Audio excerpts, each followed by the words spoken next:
now that we know what we value and how we communicate, we're just going to have a look at what we, and then we'll have a little breakdown. So page 11, effective leadership is knowing what to say and do. You've got to be competent, right? You've got to know your job. You've got to know what to say and do as the leader. It's not enough. You have to say it and do it. You have to lead by example. You have to be the one standing up, saying and doing it, taking accountability on yourself. Still not enough. You have to achieve the result. Right, guys, from here we're going to do this, this, and this. Follow me. Failed. Miserably. Were you an effective leader? No. Right, from here we're doing this. Follow me. We achieved it. High fives. Man, you're an amazing leader. I had a great team. That made me look good. That's effective leadership. Everything else is a definition of all these different terms. These are the components that you can back against yourself and other leaders. We all have leaders that we like. I've had leaders that are awesome people. Hopeless. Hopeless. I wouldn't follow them anyway, but I like them. Or people that come out with qualifications. That a book has told them that they know what to say and do. They don't know what to say and do. They're just regurgitating information that they were told in the classroom. They'll find out when they go to apply it, whether it works or not. So if they learn it, and they go and apply it, and it works, and they get the result, great, they're going to learn. Or like me, you'll think you know what you're doing, you go and do it, fall flat on your face, foobar it, which I won't explain on tape, but make a real mess of it, and then you definitely learn.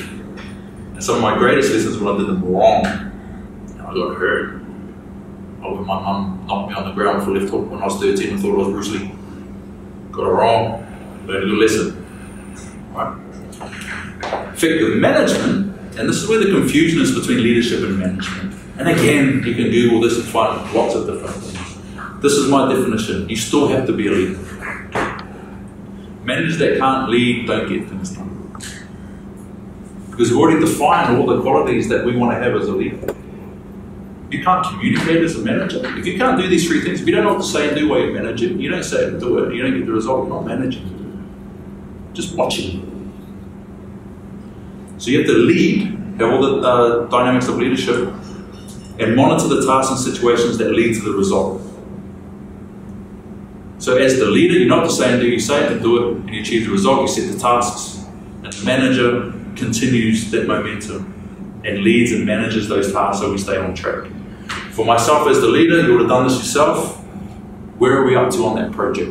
My Gantt chart says we should be here. Are we here? Yeah, but you know my leadership style. Dot point. Ask you a specific question. Are we there yet? Yes or no? Yes. Or no, why not? How long? Why? It's the manager's job. And at this part of the conversation, we're going to skip out of personality types and leadership. We're going to jump straight into biology and psychology. There are 4 ways that every human being processes information for clarity. So we talked about what we value, all hard stuff. A little bit of example of leadership and management, just a little bit of why. Because at the end of the day, we all want clarity. Whether it's a task, whether it's an outcome, whether it's a job, we want the clarity. I do a financial forecast because I want to know the clarity, how much money is coming in. If I'm bidding for a project, I want clarity on every component that I'm putting in that proposal. And we all process information differently to get clarity. Okay? This is not an idea, it's biology and psychology. So there's 4 different coloured brains. We're not going to get confused with the personality type of people that like dot points. This is how they process information to get clarity. They need to know if we're going from point A to point B. They need to know every single step along the way and be happy with every single step before they will take action. You'll have people you are leading like this. Yeah, but what about this? But what about this? But what about that? What this? You're just a red brain thinker. So when you're leading and communicating, you have to be able to communicate to all of these brain types at once. Then we do performance management, setting tasks and training, and it's one-on-one, and you know this, then you speak that language. Combined with the personality type, combined with energetic drivers, and it amplifies for influence. A green brain thinker, we tell them to go from point A to point B, he goes, right, let's go. And the only way that they can get clarity is to take action. They don't want to sit there and listen to the plan. Yeah, let's go. They make a lot of mistakes. They create a lot of energy. They achieve a lot. They fail. They get up and they go. And they come across as quite scatterbrained. And we say, look, you're not confident. You're not processed. You're not following this, and this. Your brain is not wired that way. Why are you smiling? How you just described the mind boy. Oh, there you go. This is my son. Trying to have a conversation with this guy is like trying to talk to a 6-year-old chasing butterflies. And what's your mate like? He's like, we might be sitting there, for example, we've gone out somewhere, we're just sitting there, we're having a beer, we're halfway through the beer and someone says, oh, we should go and visit, Harbour Bay. Yep. Dano, we're still here, mate. All the information we needed. Yeah, he's gone. First step on. Blue brain, like the lady in the blue dress, just has it in a guess. Takes a certain amount of information, processes it to how it feels. Then takes some action, process how that feels, and away they go. Very in touch with the situation, what's going on around them, but are driven a lot by the feeling of empathy. They know how these situations make people feel. They come across as very intuitive. It's because their subconscious is directly linked to all of their past experiences. When something happens, like, oh, that feels like this. Oh, that was like this situation. And so they'll process a certain amount of information, they'll take some action, they'll assess it, they'll take a little bit more action, and they'll assess it. And they'll quietly, below the radar, just do little things, and as they go through is the issue. And you've got the purple brain, where they take an enormous amount of information from a whole lot of different backgrounds. They spend a lot of time getting as much information as they can. And as each piece comes in, they know where that piece goes on their big jigsaw. And when the jigsaw is finished, they are off and you can't stop. Red brain linear needs to know every single step and happy with every single step before they'll take action. Green brain, take action, figure it out. Jump off the cliff, learn how to fly on the way down. Blue brain, bit of information, take some action, see how this whole thing feels. Purple brain, get as much information as they can until they're 100% happy, then they're off, can't stop. How many people identify themselves as a red brain thinker? Green brain? Blue brain? Purple brain? Rainbow brain? Who thinks they're a rainbow brain? There's always a rainbow brain. Absolutely. Okay. Rainbow brain is you think that you're adaptable to do all of these in different circumstances. In this circumstance, I'm linear. In this circumstance, I'm this. Right? That's called neuroplasticity, that over time you learn how to adapt that thought process. But you'll have a fundamental colour to start with that you will resonate with the most. Like personality types, which we're going to get into. So you can see that there's an enormous amount of information that we need to know before we actually get into mechanics of leading. We're having that conversation, card game stuff, you have personality types. And this will all make sense.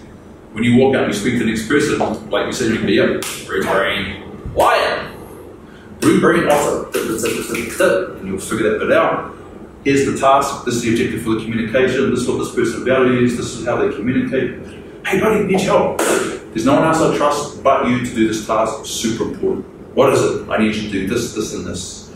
Can you do that for me? Everyone will love it. I've got to boss them off. Just match the whole together.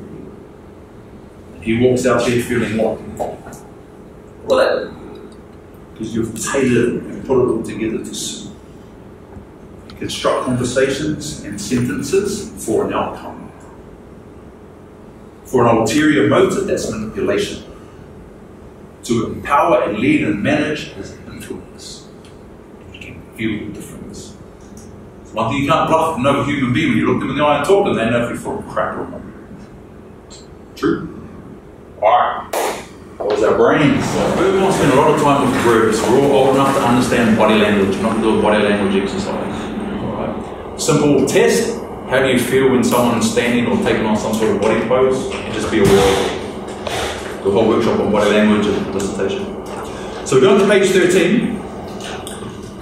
And you can do disc profiles and all these other sorts of things on your personality type. But in the heat of the moment, people are going to react as a kid or an animal. Our psychological state, we only have three. We act as an adult, we act as a parent, we act as a child. That's our three psychological states.